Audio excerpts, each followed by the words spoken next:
सन्मान हा केवळ एका व्यक्तीच्या कार्याचा गौरव नसतो, तो कर्तव्यनिष्ठेने केलेल्या कार्याची समाज आणि शासनाने घेतलेली दखल असतो.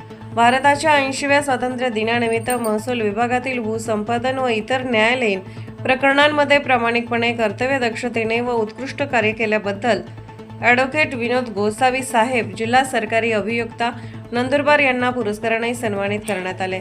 हा सन्मान पालकमंत्री माननीय श्री हसन मुश्रीफ यांच्या हस्ते प्रदान करण्यात आला. तर जिल्हाधिकारी डॉ. मिताली सेठी भापरसे यांची यावेळी प्रमुख उपस्थिती होती. कायद्याच्या क्षेत्रात काम करणे म्हणजे केवळ कायद्याची कलमे मांडणे नव्हे, तर न्याय, कर्तव्य आणि सार्वजनिक हित यांच्यातील समतोल जपण्याची जबाबदारी स्वीकारणे होय.